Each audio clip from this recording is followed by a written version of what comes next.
In this video, I will explain a bunch of starter information to help you on your journey as a new player in this game, along with going over a bunch of mechanics.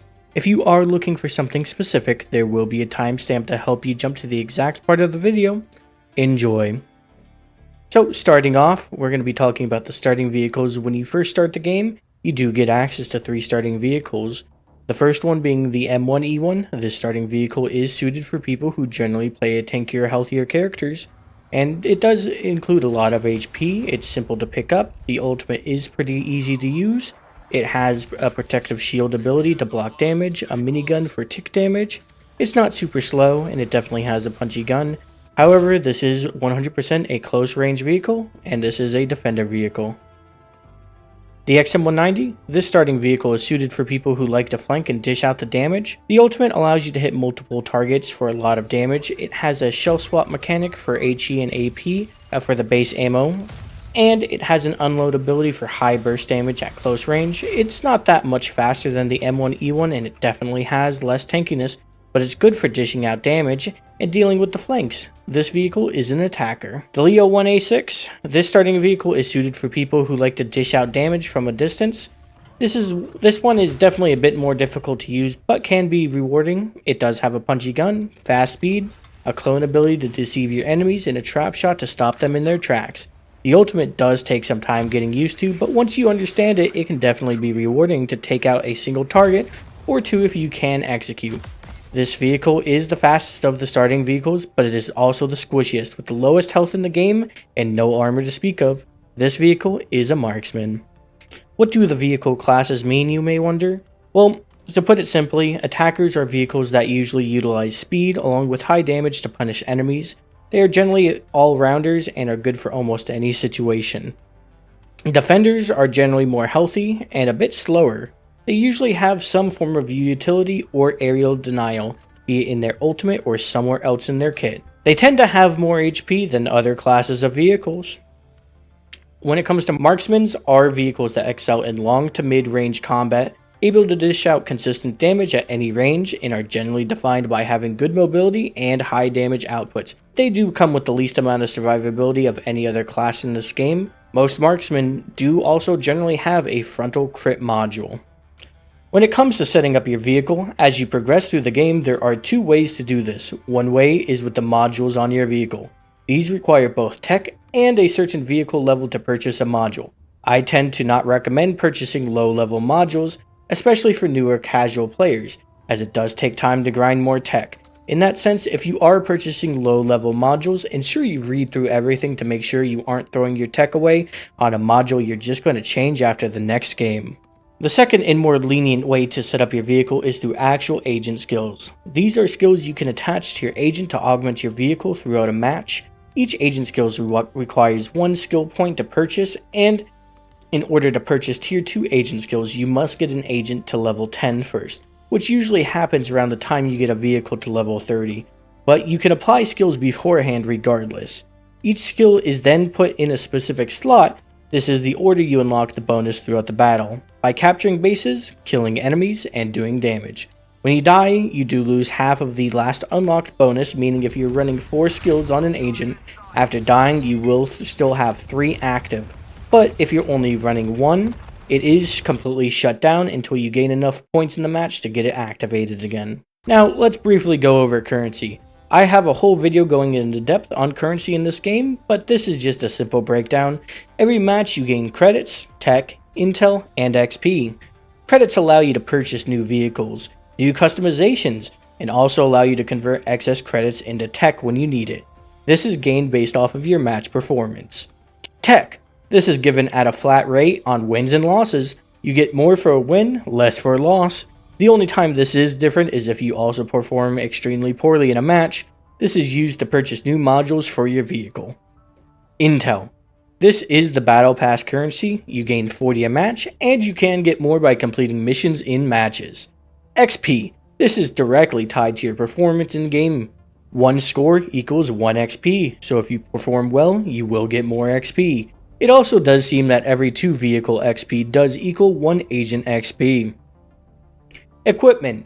When starting out, I do just want to say, you shouldn't worry too much about the equipment that you choose, and Auto equipment is perfectly fine from the start. I do not recommend continuing to use it in the long run. However, I do believe it is perfectly fine to use for the very first few games, and every time you do try out a new vehicle. The reason behind that is you can determine what you feel is missing from a vehicle, and help augment that. If you feel like you're not tanky enough and you're fine foregoing a full repair, you can go the repair kit. Or if you know you need to time your healing perfectly to get the most out of it during combat, you can go rebuild kit. Now, those are generally all that's available for the HP regains for the equipment slot. Let's talk about the secondary equipment slot. If you notice when you're running automatic failsafe that it uses it at inopportune times, like repairing when you're tracked in fire, just to get set on fire again, you can swap to recovery protocol for control over the timing. If you notice you're getting a bunch of status effects applied and want to reduce how long they last in general, you can go TEPS. If you want to create a smoke screen for the soft cover, you can go smoke. It also has the added benefit of putting out most fires. And finally, if you don't care about status effects or just need that slight more tankiness, on some of the vehicles in this game, you may have access to hull reinforcement, which grants you 700 temporary HP to keep yourself alive in those firefights. Now, let's go over how is damage calculated in this game. First off, let's talk about the ammo crit modifiers. This is simple, you just take the crit modifier for the shell being shot and multiply it against the damage the gun can do, and that's the bonus damage. Ammo crits are the best crits to hit if possible. Most of the time they are in the rear of the turret, however it does change for some vehicles. Engine crit modifiers. Same as ammo crit, you take the crit modifier for the shell being shot and multiply it against the damage the gun can do, and that's the bonus damage. Most vehicles do have the module in the rear of the vehicle. Fuel crit modifier. This is the worst module to aim for if you have an option to hit all three, but it is better than not hitting a critical module. Some vehicles have specific upgrades that interact with the fuel tank crits, such as the M3E1, which APHE on that vehicle when hitting a fuel tank will apply fire status. Now, the maximum damage is plus or minus 10% of the shown damage. So for a round that states max damage is 800, it can deal between 720 and 880 damage without a crit. This is also the formula I wanted to show on screen right now for the damage in the game as of current understanding. The base damage, optimal ranges. Optimal ranges are only applied to AP rounds and will be discussed more in the shell type section. Crit cones are based off of two things, penetration and shell type. Essentially, higher penetration gives a longer crit cone on a general basis up to the max the vehicle is allowed to have. However, it should also be mentioned at further ranges, it seems the crit cone is shortened for rounds with optimal ranges. Mainly, this is dependent on AP. So, when your AP penetration is reduced, your crit cone also will become reduced. Now, let's go over shell types. AP. This is the most common shell type in the game. A lot of vehicles use this shell, especially as their base shell. The crit cone for AP is decently long and slightly wider than the Heat's crit cone. This allows for more consistent crits and does not require absolute pinpoint accuracy to hit a module inside a vehicle. Now, on to damage. Most AP generally have high penetration and a decent base damage, but have some limiting factors such as fall-off range, which reduces not only damage but penetration, which not only makes it hard to do range damage, but also seems to reduce the crit cone length once you do penetrate a vehicle, making some deeper modules slightly harder to hit. I will be honest, I'm not 100% sure what the maximum range for every vehicle is, but it does seem to be about 300 meters past the optimal range. This is where damage and pen stops being reduced. This means most AP vehicles' maximum range is about 440. Each vehicle using AP has a damage drop-off past the optimal range. In this example, we're going to use the XM1V, which has a 16.3 drop-off past range. And based off testing, this applies every 10 or so meters. So for this vehicle, being 200 meters past the optimal range, or essentially 300 meters out from the target, should drop the penetration and damage by about 326 points, though further testing shows it's more like 400. Which can be demonstrated here. Essentially, you just don't want to snipe in vehicles with AP, unless they have a long fall-off range. For crit modifiers, AP generally has a 1.7 modifier to ammo crits, a 1.4 modifier to engine crits, and a 1.25 modifier to fuel crits. High explosive. This shell type is characterized by a couple of things. mainly its slow shell speed, causing a lot of drop and consistent, albeit low damage at any range. High explosive itself has a minimum and maximum splash damage it can do when not penetrating a vehicle. When hitting a vehicle directly, you're likely to do the max damage. Because of the splash damage, it also will interact with any external components on a tank, so shields and ERA can be blown away from splash damage. High explosive, however, generally has low penetration values, and due to its slow speed, takes some getting used to the drop even at close range for some vehicles. High explosive can crit when penetrating a vehicle, but it should be mentioned it does not have a deep crit cone. Instead, it has a very wide squashed out crit cone that has a hard time hitting any deeper modules on a vehicle.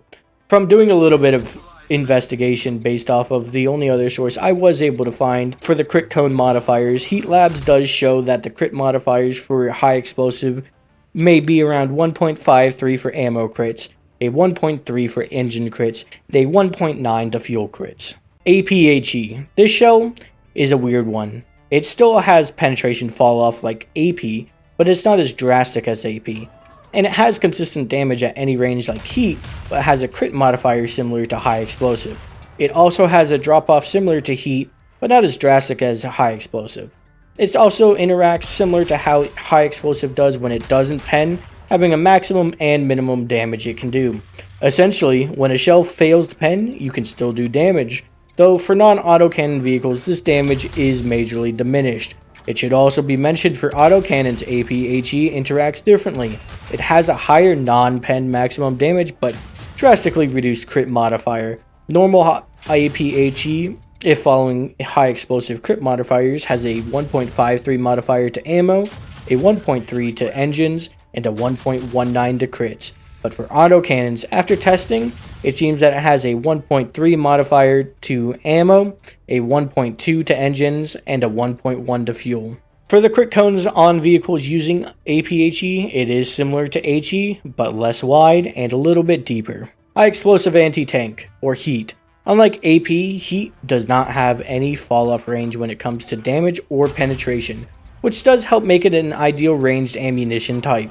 It is generally a bit slower than AP and has a slightly lower damage maximum. It also does have a bit of drop, but it does have a couple of other things to make up for it, specifically crit modifiers. When it comes to crit damage, this is where this shell type shines, with a 2.4 modifier to ammo crits, a 1.5 to engine crits, and a 1.38 to fuel crits. The crit cone on Heat is also long but narrow. This does mean you have to aim specifically for a module to ensure you crit, and there's a less chance of critting a module when not directly aiming for it. Heat ATGMs. These are generally slow traveling shells, but most of the characteristics of Heat remains the same. The biggest difference is that you can control the shell in flight. In general, it has the exact same crit modifier as Heat, but it does have a little bit less pen than normal Heat rounds would, but it's still pretty high depending on the vehicle you're using. It also has a slightly wider crit cone than Heat. However, the reduced pen doesn't seem to be that much of an issue for vehicles using this. High explosive ATGMs. This is also another slow traveling shell type, but is more related to high explosive. There are some noticeable differences though, as high explosive ATGMs generally have higher maximum and minimum damage compared to normal HE, but they also have a slightly higher crit modifier with a 1.35 ammo crit modifier, a 1.2 engine modifier, and a 1.13 fuel tank modifier. However, it does seem high explosive ATGMs tend to have even less penetration than normal high explosive. Canister rounds. Personally, these rounds are just not my cup of tea. They have good damage, however they have very low penetration and they cannot crit at all. Even if they could crit, they have a modifier of 1 across the board, so it makes no difference. They also have extreme penetration fall off, meaning even at 50 meters, you're very unlikely to pen anything, even the rear of Leos. Now, let's go over ramming damage multipliers and how they function. When it comes to ramming damage, every vehicle has a multiplier for ramming damage. This essentially means if a vehicle has a ramming modifier of 1.1, and in a normal situation would do 1000 damage, in a ram with this modifier that damage is now 1100, and the same vehicle, like the M60A1 with a 0.9 modifier, rams another vehicle for 1000, it would instead do 900. There are a few things that play into how much damage you do besides modifiers. First, being the weight of the vehicle ramming each other. Heavier vehicles will generally win. Second, being the armor of the plates connecting together when ramming. It's why ramming the rear of a Leo will generally do more damage compared to ramming the front of the vehicle. And third is momentum. When ramming a vehicle that is not moving or reversing into you, you will do more damage as the change in velocity applies damage. This also works when you ram a vehicle into a wall. You will do initial damage from increasing its velocity in one direction, and then bonus damage when forcing them to collide with an obstacle. It's not always the speed that kills, it's the sudden stop. Dispersion. This is essentially the reticle in-game. For this example, we will use the M60A1 with a max accuracy of 0.8, meaning at 100 meters there is a 0.8 meter deviation that the shell can go to. However, I should also mention on how accuracy works in this game. When you're at a standstill and fully aimed in, your shots are much more likely going to go towards the center of the reticle, making your gunplay feel more accurate than per, say, normal World of Tanks. Essentially, you are rewarded for making your shot is fully aimed, instead of just blasting the moment you have a target in your reticle. Now, let's go over the mobility. Let's talk about boost mode and energy volume. Currently, this does seem like it could possibly be a bug statistic, in that the actual panel shows the same boost volume and cost across all vehicles, but once fixed, this gives you an estimate time for total boosting. Currently, if every vehicle had the same stat, they should only be able to boost for about 6.5 seconds maximum. However, some vehicles inherently have different stats on how long they can boost for. Now, when it comes to acceleration in boost mode, it does help you speed up about 50% faster, and will generally give you a 10 to 15 kilometer an hour top speed increase. And then finally, we have the handbrake statistic. The handbrake force, essentially, this stat shows how quickly you can stop momentum. The lower the number is, the more slidey a vehicle feels. However, it also does seem that this statistic is the same across every vehicle. I would also like to mention when it comes to engine power. So not only is engine power used in how quickly your vehicle accelerates from a stop, but it's also how efficient it is at pushing other vehicles when you come in with a ram. Now, let's go over the toughness statistics in the vehicle. Let's talk about resistance. Fire resistance is only effective against vehicles that apply fire status with shells, and does not affect fire that is physically present, as that will always set you on fire the moment you make contact with it. From testing, every vehicle in the game has a base of 1000 fire status points in order to set the vehicle on fire. So increasing your fire resistance by 10% means that 1100 fire status procs need to be applied in order to set your vehicle on fire. Shock resistance.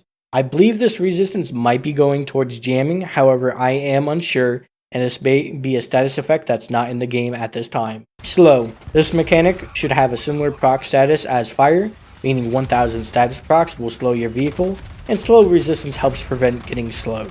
Recovery time. This is the time it takes for your vehicle to recover from a status effect, not including tracks, and the general recovery time seems to be 8 seconds across all vehicles. Now let's talk about shields. Against high caliber guns, if a shield has an absorbed value of 40 damage per hit and 200 hit points, an incoming 500 damage shell would lose 40 damage to the absorb effect, then another further 200 damage to the shield's HP pool, leaving only 260 damage passed to the target. This shield would then be destroyed once its HP has been completely depleted. As a result, shields are especially effective against rapid-fire low-damage weapons, autocannons, and canister rounds, which are normally very effective against ERA, and can struggle significantly against shields because each hit removes only a small amount of the shield's health points. Now let's talk about ERA. ERA works a bit differently than shields. It reduces the damage from a shell from the absorb value and then the ERA health value. If the ERA health is reduced to 0 and is destroyed, it then applies a mitigation value, which is essentially reducing the damage of the shell by even more, which allows it to reduce a lot of damage. It should be mentioned that ERA also has a minimum damage threshold and will not be triggered by small amounts of damage. If any damage dealt that is equal or below the minimum damage threshold, it will not affect the ERA at all. Now let's talk about track hit points. Each vehicle also has a track hit point. This is the damage requirement in order to destroy a track.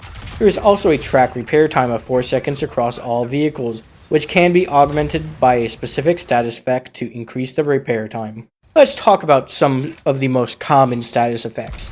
There are a few status effects in this game, kind of show up more frequently than others, being the burning status effect. This is when your vehicle is actively burning to either fire on the ground or from an ability or fire status buildup. This burns for 8 seconds total and does approximately 30 ticks of fire damage to your vehicle for a total of around 30% of your vehicle's hit points. During this effect, you cannot heal. Jamming status effect. This is applied by a few vehicles and it essentially makes your HUD super fuzzy, which can definitely be annoying, but also prevents you from healing and using any of your vehicle's abilities besides your ultimate. Slow status effect. When this status effect is applied to your vehicle, this makes the vehicle extremely sluggish and reduces your mobility by essentially 50%, meaning just turning your hull and turret can take ages. Fragility status effect. You will notice this status effect when a vehicle has a purple health bar, or if your health bar is turned purple.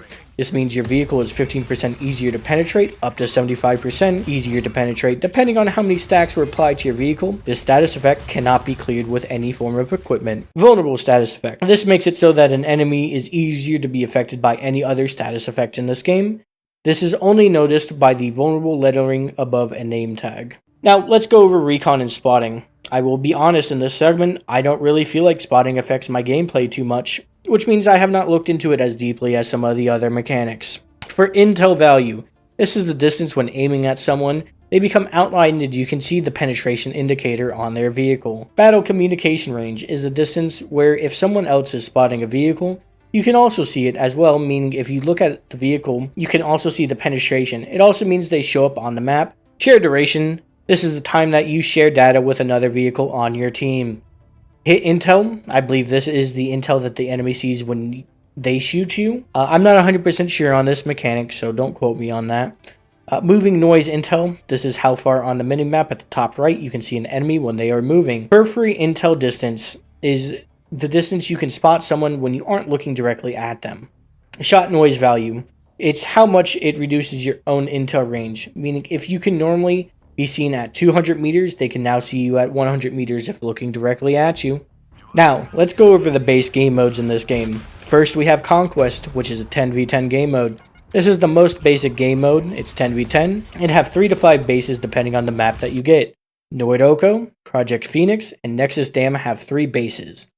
Moonshot, Blossom Crash, and Scarred City have 4 bases, and Sunstroke is the only one with 5 bases. When playing this game mode, there are random battle missions that usually pop up. One of the 2 options can be capture a base after it gets bombed, or kill 7 opponents as a team. Once completed, both of these grant 300 capture points, which can sway the direction of the game in one direction or another, or even close out games. The game mode is definitely one of the better ones suited for either brawling or sniping, but is harder to carry as an individual. You tend to have less impact in a 10v10 mode. It should also be mentioned if you are going to snipe in this mode, do try to attempt to cover at least 2 bases at once if possible. Control. This game mode definitely feels a bit more serious. It's a 5v5 game mode with 3 rounds total, where both teams are vying for control of the point, which changes each round. In order to secure a win, you must reach 100% capture for 2 rounds total. This game mode does feature a longer spawn time, which can definitely feel more frustrating as max respawn time can be up to 30 seconds. And this is wave based, so if you are the first one respawning, you may have to wait that full time. But if someone does die on your team while you're waiting, they will have the same respawn as you, meaning if you have 4 seconds left and they die, they will respawn at the same time as you. You definitely want to play more with your team on this mode compared to Conquest. This game mode tends to have a lot more close range fights, so be careful in your marksman's vehicles. This is also the only game mode that can end a draw if both teams are 1-1 and the timer for the game hits 20 minutes. It will automatically draw the game. Overtime can last indefinitely as long as an enemy remains on the cap. This can draw the game out. Hardpoint. This game mode is also another 5v5 game mode that is somewhat similar to Control, except there aren't 3 rounds, it's 1. This is the game mode where the bases activate and deactivate as the game goes on. One base in this game mode can give up to a maximum of 1200 capture points between teams before it does get deactivated and becomes a danger zone. It seems that a new base does start its activation process of 30 seconds once a base has depleted 800 combined points. You will also notice in this game mode, when you are behind on points, you will respawn faster. At times, you may instantly be able to respawn depending on how down on points you are. This does allow for some comeback. Kill confirmed. This game mode is the final game mode currently out. It's also another 5v5 where you kill enemies which then drop tokens that you need to collect to win, which you can do after your team collects 25 tokens. This game mode also has 3 power-ups available on the map that always respawn in the same exact location. You have an HP token which heals you, a speed token which doesn't increase your speed per se, but it does allow you to instantly refill your boost once you stop boosting, and an ultimate token that instantly charges up your ultimate. This game mode also has random spawns. The unfortunate thing is sometimes it does spawn you near the enemy, when it should spawn you away from them, causing you to die rapidly at times. You can also pick up your own teammates' tokens and deny or confirm for the enemy in order to prevent them from winning. Thanks for watching the video, and if you did like the video, I do appreciate if you hit subscribe and hit that like button. Have a good one. Goodbye.